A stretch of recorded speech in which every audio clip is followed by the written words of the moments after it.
അപ്പോൾ ഈ ഒരു T20 വേൾഡ് കപ്പിലേക്ക് വരുമ്പോൾ ഇന്ത്യ എല്ലാം കൊണ്ടും ഫേവറേറ്റ്സ് ആണ് നമ്മൾ പറയുമ്പോൾ നമുക്കറിയാം ബാക്കി കുറേ ടീമുകളിൽ ശക്തരായ ഒരുപാട് എതിരാളികളുണ്ട്. ഇപ്പം ഇന്ത്യയോളം പോകുന്ന അല്ലെങ്കിൽ ഇന്ത്യക്കൊരു വെല്ലുവിളി ഉയർത്താൻ പോകുന്ന ടീമുകൾ ഏതൊക്കെയെന്നുള്ളത് നമ്മൾ ചർച്ച ചെയ്യേണ്ട ഒരു കാര്യം തന്നെയാണ്. അപ്പോൾ അതിലാദ്യം നമുക്ക് ഓസ്ട്രേലിയ എടുക്കാം. ഓസ്ട്രേലിയ വേഴ്സസ് ഇന്ത്യ എന്ന് പറഞ്ഞു കഴിഞ്ഞാൽ ഒരു ICC ടൂർണമെൻറ്റിൽ അട്രാക്ഷനുള്ള മാച്ചുകളിലൊന്നാണ്.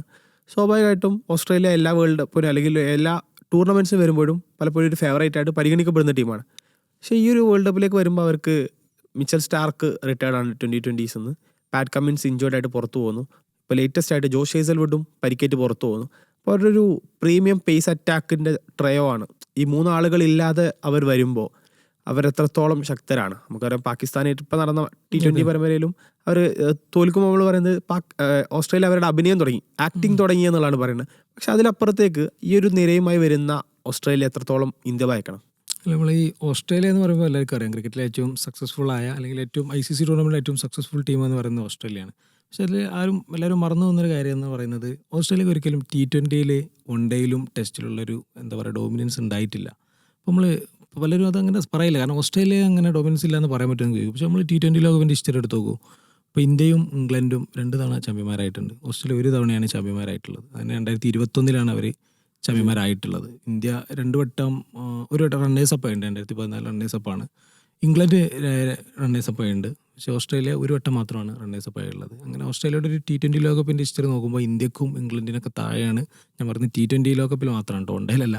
ലെഗസി എന്ന് പറയുന്നത് ഓസ്ട്രേലിയക്ക് താഴെയാണ്. പിന്നെ മാത്രമല്ല, അവർ അവസാനം കളിച്ച 2 2020 ലോകകപ്പിലും സെമി പോലും കാണാത്ത ടീമാണ് ഓസ്ട്രേലിയ എന്ന് പറയുന്നത്. എന്നാലും എല്ലാവർക്കും ഓസ്ട്രേലിയ എന്ന് പറയുമ്പോൾ ഒരു ഭയമൊക്കെ ഉണ്ട്, കാരണം അത് അവരുടെ ഒരു മെൻറ്റാലിറ്റിയാണ്. ഇപ്പോൾ പിന്നെ നേരത്തെ പറഞ്ഞ പോലെ ഫസി പറഞ്ഞല്ലേ, ഈ പാകിസ്ഥാനെതിരെ തോറ്റുകൊണ്ടാണ് പിന്നെ ഓസ്ട്രേലിയ വരുന്നത് എന്നുള്ളത്. അത് പക്ഷേ ഓസ്ട്രേലിയയെ സംബന്ധിച്ച് അതൊരു ഘടകമല്ല, കാരണം പല സമയത്തും അവർ ട്രോഫിയൊക്കെ അടിക്കുമ്പോൾ അതിനു മുമ്പുള്ള പരമ്പരകൾ തോറ്റുകൊണ്ടാണ് വരുന്നത്. പ്രത്യേകിച്ചും ഏകദിന ലോകകപ്പുകളാണ് കൂടുതൽ അങ്ങനെ സംഭവിക്കാറുള്ളത്. അപ്പോൾ പോയ ഏകദിന ലോകകപ്പ് ആദ്യത്തെ 2 മത്സരങ്ങളും തോറ്റ് പോയിന്റ് പറ്റി ഏറ്റവും അവസാനമായിട്ടാണ് പിന്നെ അഫ്ഗാനെതിരെയൊക്കെ അവർ മാക്സ്വെല്ലിൻ്റെ മിറാക്കിൾ തിരിച്ചു വരുന്നത്. അപ്പോൾ ഓസ്ട്രേലിയക്ക് ഞാൻ പറയുന്നത് ടോട്ടലി ടെസ്റ്റും വൺ ഡേ നോക്കുമ്പോൾ അവർക്ക് 2020 ഒരു ലെഗസി കുറവാണ്. ഞാൻ പറഞ്ഞ തീരെ ഇല്ല എന്നല്ല, അവർ നല്ല സ്കോഡൊക്കെ ഉണ്ട്.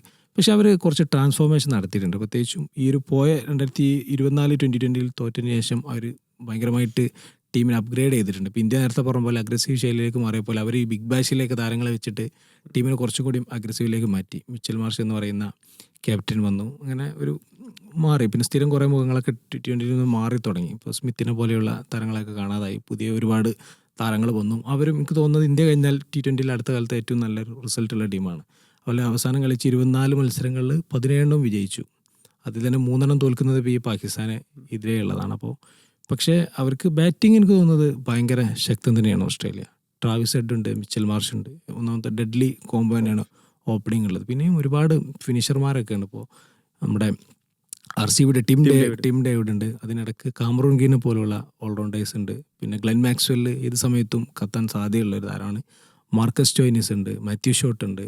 പിന്നെ അവരുടെ വിക്കറ്റ് കീപ്പർ ജോഷ് ഇംഗ്ലീഷ് ഉണ്ട്. അങ്ങനെ ബാറ്റിംഗ് ലൈനപ്പ് എനിക്ക് തോന്നുന്നത് ടൂർണമെൻറ്റിൽ വൺ ഓഫ് ദി ബെസ്റ്റ് തന്നെയാണ്. ബോളിംഗ് ഡിപ്പാർട്ട്മെൻറ്റ് അങ്ങനെ തന്നെ ആയിരുന്നു. പക്ഷേ എനിക്കൊന്ന് പാറ്റ് കമ്മിൻസ് T20 ബോളിംഗ് കോൺട്രിബ്യൂഷനുകൾ വരാം, അദ്ദേഹത്തിൻ്റെ ഒരു ഓറ അല്ലെങ്കിൽ അദ്ദേഹത്തിൻ്റെ ഒരു മെൻറ്റാലിറ്റിയൊക്കെയാണ് ടീമിന് കൂടുതൽ കരുത്ത്. പക്ഷേ ഹേസൽവുഡ് അങ്ങനെയല്ല. ഈ സമീപകാലത്ത് എനിക്ക് തോന്നുന്നു ബുംറയേക്കാൾ കൺസിസ്റ്റൻ്റ് ആയിട്ട് പന്തറുന്ന ഒരാളാണ് ഹേസൽവുഡ്. പ്രത്യേകിച്ച് IPL RCB ഒക്കെ കപ്പടിക്കുന്നതിൽ ഏറ്റവും നിർണായക സാന്നിധ്യമായിരുന്നു ഹേസൽവുഡ്. അപ്പോൾ ഹേസൽവുഡിന് പകരം ഇപ്പോൾ സീനാബട്ടാണ് വരുന്നത്.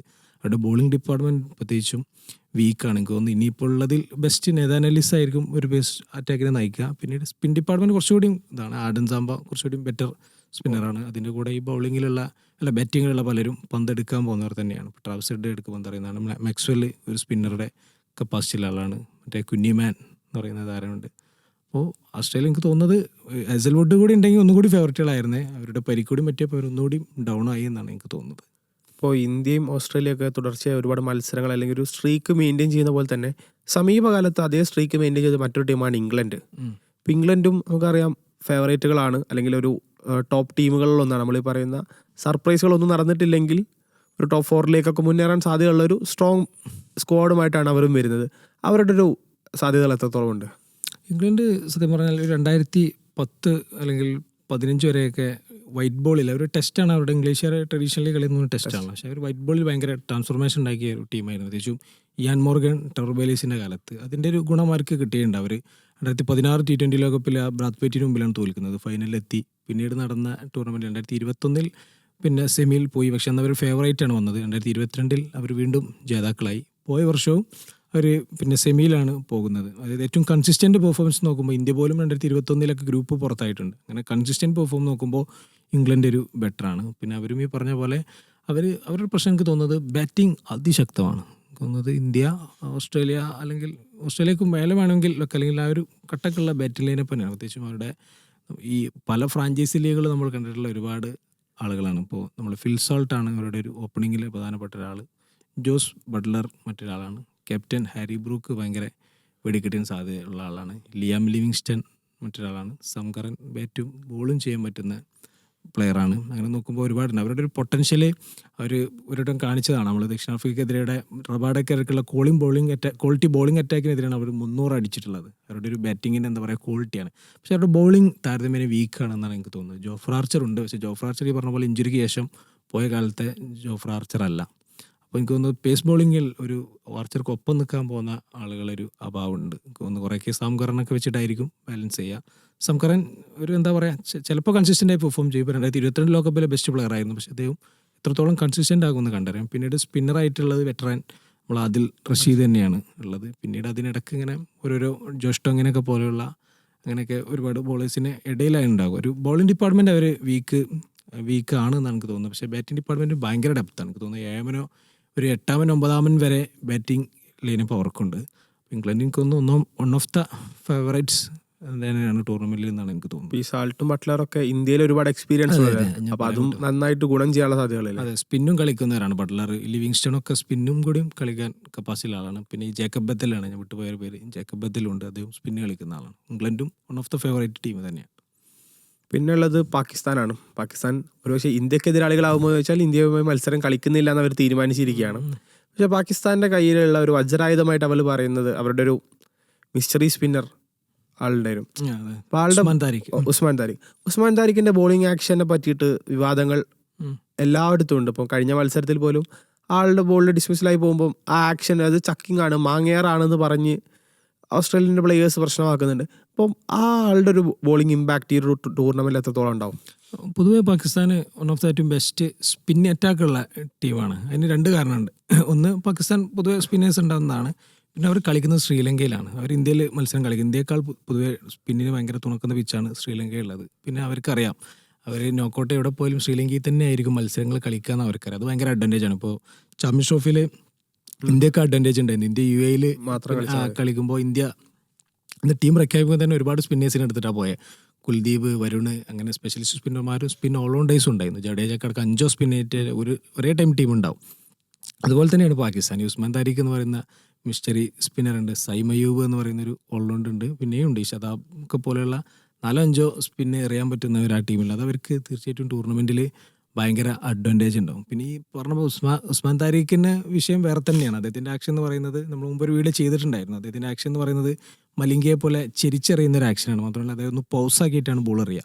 ഇങ്ങനെ റണ്ണപ്പ് എടുത്ത് വന്നിട്ട് പെട്ടെന്ന് സ്ലോ ആക്കും, എന്നിട്ട് ഒരു സെക്കൻഡ് നിന്നിട്ട് ഒറ്റ കയറണം. അപ്പോൾ ബാറ്റർക്ക് ഇത് എങ്ങനെയാണ് പെട്ടെന്ന് ഫ്രസ്ട്രേഷൻ ഉണ്ടാക്കാൻ പോകുന്ന ഒരു ആക്ഷനാണ്. അതാണ് അന്ന് കമറൂൺ ഗ്രീന് ഇങ്ങനെ എറിയുന്ന പോലെ പരിചയം വന്നത് ഭീഷണി. പക്ഷേ ഇന്ത്യ എന്ന് പറയുന്ന സ്പിന്നിനെ പൊതുവെ ഏറ്റവും നന്നായി കളിക്കുന്ന രാജ്യമാണ്. എന്നാലും പറയാം എന്താ പറയുക, നമുക്ക് കണ്ടറിയാം എന്നുള്ളതാണ്. പിന്നെ നമ്മൾ ഈ പാകിസ്ഥാനെ കുറിച്ച് പറയുമ്പോൾ പ്രശ്നം എന്ന് പറയുന്നത് നമ്മൾ ഈ പറഞ്ഞ ടീമുകളൊക്കെ പറഞ്ഞാലും പാകിസ്ഥാനെ കുറിച്ച് പറയുന്നത് മാത്രം പ്രത്യേകം കട്ടൊക്കെ എടുത്തിട്ട് നമുക്കെന്തോ പാകിസ്ഥാനോട് എന്തോ പ്രത്യേക താല്പര്യമുള്ള പോലെ ആയിരിക്കും പ്രവചിക്കപ്പെടുക. നമ്മളൊരു 2 വർഷത്തായിട്ടുള്ള സ്പോർട്സ് ഡെസ്കിലെ എക്സ്പീരിയൻസ് ആണ്. പക്ഷേ നമുക്ക് പാകിസ്ഥാനെ കുറിച്ച് പറയാതിരിക്കാൻ പറ്റില്ലല്ലോ. ലോകകപ്പിന് വരുമ്പോൾ പാകിസ്ഥാനെ കുറിച്ച് മാത്രമായിട്ട് പറയാതിരിക്കാൻ പറ്റില്ലല്ലോ. പക്ഷേ എനിക്ക് തോന്നുന്നു പാകിസ്ഥാൻ ബാറ്റിങ്ങിൽ അത്ര ഒരു എന്താ പറയുക അത്ര പേടിക്കേണ്ടതായിട്ടുള്ള ഒരിതില്ല. അവരുടെ ബൗളിങ്ങിനാണ് അവരുടെ കരുത്ത്. ഈ സ്പിന്നിൻ്റെ കൂടെ തന്നെ അവരുടെ ഭയങ്കര പേസർമാരാണ്. ഷഹീൻ അഫ്രീദി എന്ന് പറയുന്നത് ഒരു മിനിമം ഗ്യാരണ്ടി ഉള്ള ബോളറാണ്. ഇക്കുറി ഹാരിസ് റൌഫ് ഇല്ല. അതേപോലെ ഫഹീം അഷ്റഫിനെ പോലെയുള്ള ബോളേഴ്സൊക്കെയാണുള്ളത്.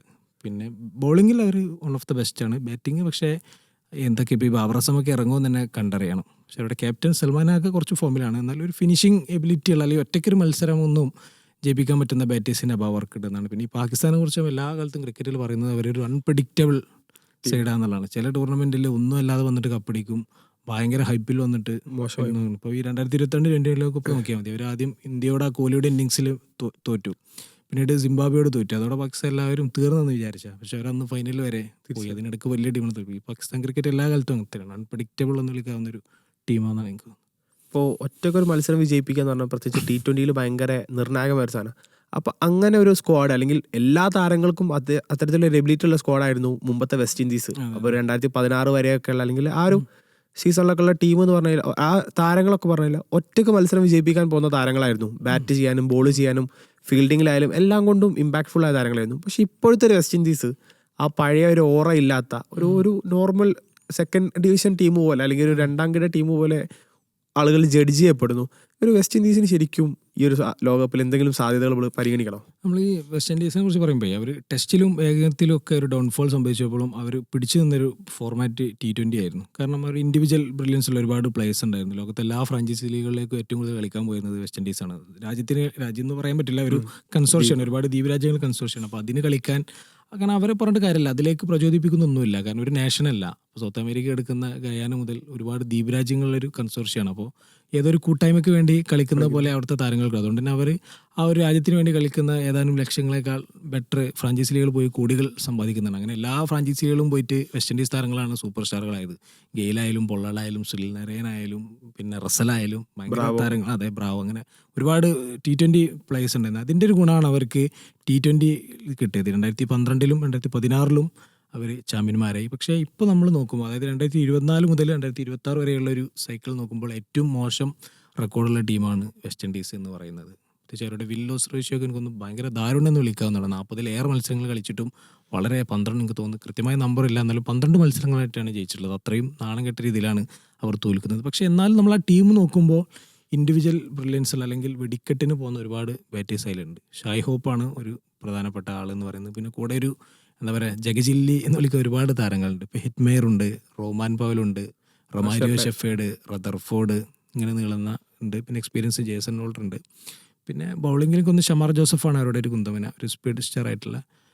ആകത്തുകയിൽ ഒരുപാട് ഇറ്റേഴ്സൊക്കെ ഉള്ള എന്താ പറയുക, ഒരു പവർ ഹൗസ് എന്ന് വിളിക്കാവുന്ന ടീമൊക്കെ ഉണ്ട്. പക്ഷേ ഒരു ടീം എന്ന നിലയിൽ അവർ എത്രത്തോളം വികസിച്ചിട്ടുണ്ട് എന്ന് എനിക്ക് തോന്നുന്നില്ല. ഒരു താരങ്ങൾ തമ്മിലുള്ള കോമ്പിനേഷനൊക്കെ അല്ലെങ്കിൽ ഒരു ആങ്കർ റോൾ ചെയ്യാൻ ആരുണ്ട്, അങ്ങനത്തെ ഒരു കൺഫ്യൂഷൻ ആ ടീമിലുണ്ട് എന്നുള്ളതാണ് എനിക്ക് തോന്നുന്നത്. പിന്നെ ഇപ്പോൾ ലാസ്റ്റ്ലി ഒരു ബിഗ് ടീമുകളിൽ നമുക്ക് പറയാനുള്ളത് ന്യൂസിലാൻഡും കൂടെയാണ്. ന്യൂസിലാൻഡിന് ദക്ഷിണാഫ്രിക്കയാണ്. ഇന്ത്യയിൽ ഒരു വാമപ്പ് മാച്ച് അവർക്ക് കിട്ടി, അല്ലെങ്കിൽ ഒരു സീരീസ് അവർക്ക് കിട്ടി. പക്ഷെ അതിലൊരു ഡോമിനേറ്റ് ചെയ്യാൻ പോകുന്ന പ്രകടനം അവർക്ക് കിട്ടിയിട്ടില്ല. 4-1 എന്നുള്ള രീതിയിൽ മത്സരം തോൽക്കണം. ഇപ്പോൾ ന്യൂസിലാൻഡിൻ്റെ ഒരു സ്ക്വാഡ്, ഒരു ഫുൾ സ്ക്വാഡുമായിട്ട് അവർ ലോകകപ്പിന് വരുമ്പോൾ എത്രത്തോളം അവരുടെ ഒരു പൊട്ടൻഷ്യൽ ഗ്രൗണ്ടിൽ എടുക്കാൻ പറ്റുമോ? എനിക്ക് തോന്നുന്നൊരു മിനിമം ഗ്യാരണ്ടി സ്ക്വാഡാണ്. ഒരു ഭയങ്കര എന്താ പറയുക, എക്സ്ട്രാ ലെവലിലേക്ക് പോയൊരു സ്ക്വാഡും ഒരു കാലത്തും ഉണ്ടാവാറില്ല. ഭയങ്കര ബിലോ പോകുന്നൊരു സ്ക്വാഡില്ല. ഒരു സെമി ടീം എന്നാണ് പൊതുവെ നമ്മൾ ന്യൂസിലാൻഡിനെ വിളിക്കുന്നത്. പക്ഷേ അവർ കുറേ ICC ചാമ്പ്യൻഷിപ്പിൽ ഫൈനലിലെത്തി. 2021 ലോകകപ്പിൽ അവർ ഫൈനലുണ്ട്.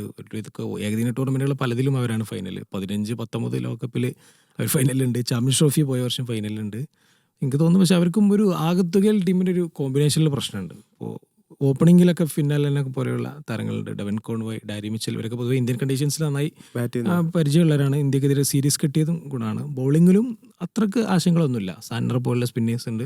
മാറ്റ് ഹെൻറി അത്യാവശ്യം നല്ല ഫോമിലാണ്. പക്ഷേ നമ്മളൊരു എന്താ പറയുക, ഒരു 2020 മത്സരത്തിൽ നിർണ്ണയിക്കുന്നത് ഫിനിഷിംഗ് സ്പോട്ടുകളാണ്. 5-6 കളിക്കുന്ന പ്ലേയേഴ്സാണ്. പക്ഷെ അവിടെ അവർക്ക് ഭയങ്കര പ്രശ്നമുണ്ട്. ഗ്ലെൻ ഫിലിപ്സ് കഴിഞ്ഞാൽ പിന്നെ ഈ ചാപ്മാനൊക്കെ പോലെയുള്ള കുറച്ച് ഇതാണ്, ബെവൻ ജേക്കബ്സ് ഒക്കെയാണ് കാണുന്നത്. അവരൊന്നും അങ്ങനെ ഒരു മത്സരം വിജയിപ്പിക്കാൻ ശേഷിയുള്ള താരങ്ങൾ. അപ്പോൾ ഇന്ത്യക്കെതിരെ ഈ തിരുവനന്തപുരത്ത് നടന്ന മത്സരത്തിൽ അതാ പറ്റിയേ. അവർ ആദ്യത്തെ 10 ഓവറുകൾ നന്നായി അടിച്ചിട്ട് അവരുടെ ഒരു മിഡിൽ ഓർഡർ അല്ലെങ്കിൽ ഫിനിഷിംഗ് മികവാണ് അവർക്കില്ലാത്തതെന്നാണ് എനിക്ക് തോന്നുന്നത്. ഇതുപോലെ തന്നെ ഫിനിഷിങ്ങിൽ ബലമുള്ള ഒരു ടീമുകളിലൊന്ന് സൗത്ത് ആഫ്രിക്കയാണ്. നമുക്കറിയാം സൗത്ത് ആഫ്രിക്ക പണ്ട് മുതൽക്ക് ഹിറ്റേഴ്സിന് അല്ലെങ്കിൽ ഒരു ഫിനിഷേഴ്സിന് പേര് കേട്ടൊരു ടീമാണ്. ഈ ഒരു ലോകകപ്പിലേക്ക് വരുമ്പോൾ ഒരു പക്ഷേ കഴിഞ്ഞ ലോകകപ്പിലെ റണ്ണറപ്പുകൾ എന്നുള്ള നിലക്ക് സൗത്ത് ആഫ്രിക്ക നമുക്ക് എത്രത്തോളം ഒരു ഫേവറേറ്റുകളായിട്ട് പരിഗണിക്കാം? എനിക്കൊന്ന് ടീം ബാലൻസ്, നമ്മൾ ആകത്തുകയിൽ ബാലൻസ് നോക്കുമ്പോൾ ഇന്ത്യ കഴിഞ്ഞാൽ ഏറ്റവും പെർഫെക്റ്റ് എന്ന് എനിക്ക് പേഴ്സണലി തോന്നുന്നത് ദക്ഷിണാഫ്രിക്കയാണ്. അവരിപ്പോൾ സമീപകാലത്തെ റിസൾട്ടൊക്കെ നോക്കുമ്പോൾ നമുക്ക് ഒരു കൺഫ്യൂഷനൊക്കെ ഉണ്ടാവും. ഇപ്പോൾ ഇന്ത്യയിൽ വന്നിട്ട് അവർ തോറ്റു. പക്ഷേ അവരുടെ ലൈനപ്പ് അതിഗംഭീരമായ ലൈനപ്പാണ്. അതിൽ തന്നെ അവർ ടീം ആദ്യം പ്രഖ്യാപിച്ചപ്പോൾ സ്റ്റെപ്സും റിക്കൽട്ടനും ഇല്ലായിരുന്നു. അതിൽ 2 പേർക്ക് പരിക്ക് പറ്റിയതോടെ വീണ്ടും സ്റ്റെപ്സും റിക്കൽട്ടനും പോകുന്നു. സ്റ്റെപ്സും റിക്കൽട്ടനും പുറത്ത് നിൽക്കുന്ന ഒരു സ്കോഡ് എന്ന് പറയുമ്പോൾ തന്നെ നമുക്ക് അതെ ശക്തിയാണ്. പേഡൻ മാക്രം, കിൻഡൻ ഡീകോക്കാണ് ഓപ്പണിംഗ് കൂട്ട് കിട്ടും. ഇങ്ങനെ നമ്മൾ എണ്ണി തുടങ്ങിയാൽ ഒരുപാട് പേരുണ്ട്. നമുക്ക് പെട്ടെന്ന് നമ്മളെ ഡെവാൾഡ് ബ്രേവ്സ് ഉണ്ട്. പിന്നീട് അവർക്കും ഓൾറൗണ്ടേഴ്സ് ഒരുപാടുണ്ട്. മാർക്കോ യാൻസൺ എന്ന് പറയുന്നത് ബാറ്റും ബോളും ചെയ്യാൻ സ്പിന്നറായിട്ടുള്ള കേശവ് മഹാരാജ് ബോൾ ചെയ്യാൻ പോകുന്ന ആളാണ്. കോർബിൻ ബോഷ് ഉണ്ട്. പിന്നെ അങ്ങനെ നോക്കുമ്പോൾ ബാറ്റിങ്ങിലും ബൗളിങ്ങിൽ അതിഗംഭീരമായ ബോളിംഗാണ്. റബാഡ നയിക്കുന്ന ബോളിങ്ങിൽ എങ്കിടി കൂടെ നിൽക്കാൻ പോകുന്ന ആളാണ്. ആൻഡിഷ് നോർജി എന്ന് പറയുന്ന T20 നല്ല എക്സ്പീരിയൻസ് ഉള്ള ബോളേഴ്സ് ഉണ്ട്. പിന്നെ എനിക്ക് തോന്നുന്നു ഓൾറൗണ്ടേഴ്സും കൂടി ചേരുമ്പോൾ അവർക്കും ഒരു 9 വരെയൊക്കെ ബാറ്റ് ചെയ്യുക എന്നുള്ളൊരു ആനുകൂല്യമുണ്ട്. പിന്നെ ഈ നേരത്തെ പറഞ്ഞ പോലെ സൗത്ത് ആഫ്രിക്കയ്ക്ക് എല്ലാ കാലത്തും ടീമില്ലാത്ത പ്രശ്നമില്ലായിരുന്നു. അവർക്കൊരു മെൻറ്റാലിറ്റി പ്രശ്നമാണ്. അവരെന്നും സെമിയിലെത്തി പുറത്ത് വന്ന ടീം എന്നുള്ളതായിരുന്നു. അവർ പക്ഷേ അതിങ്ങനെ തിരുത്തിക്കൊണ്ടിരിക്കുകയാണ്. 2024 20 ലോകകപ്പിൽ അവർ ആദ്യമായിട്ട് ഫൈനലിലെത്തി. ഇന്ത്യയോടുള്ള ഒരു എന്താ പറയുക മൈന്യൂട്ട് മൊമെൻറ്റുകൾക്കാണ് അവർ അന്ന് മത്സരം തോറ്റു പോകുന്നത്. പിന്നീട് അവർ ടെസ്റ്റ് ചാമ്പ്യൻഷിപ്പ് വിജയിച്ചു. പിന്നെ സൗത്ത് ആഫ്രിക്കൻ ക്രിക്കറ്റ് എന്താ പറയുക ഒരു ആ കംബാക്കും അവരവരുടെ പോയ കാലത്തെ എന്താ പറയുക ചോക്കിങ് ഇതൊക്കെ ഇങ്ങനെ തിരുത്തിക്കൊണ്ടിരിക്കുന്ന ഒരു കാലമാണ്. അതുകൊണ്ട് എനിക്ക് തോന്നുന്നത് അതിശക്തമായൊരു കോമ്പറ്റീഷൻ കൊടുക്കാൻ അല്ലെങ്കിൽ സെമി ഏറെക്കുറെ പോകും. ഈ പറഞ്ഞ പോലെ ചോക്കിംഗ് ഒന്നും ഇനിയും ചെയ്തില്ലെങ്കിൽ ഭയങ്കര ഉറപ്പുള്ള സ്ക്വാഡാണ് ദക്ഷിണാഫ്രിക്ക എന്നാണ് എനിക്ക് തോന്നുന്നത്. നമ്മൾ ബിഗ് ടീംസ് ഒക്കെ ഡിസ്കസ് ചെയ്തു. സ്വാഭാവികമായിട്ടും ക്രിക്കറ്റാണ് ഒരു പ്രത്യേകിച്ച് T20 ആണ്. ഒരു ഓവർ, ഒരു താരം, ഒരു ഇന്നിങ്സ് മതി, ഒരു സ്പെല്ല് മതി കളി മാറ്റി മറിക്കാൻ.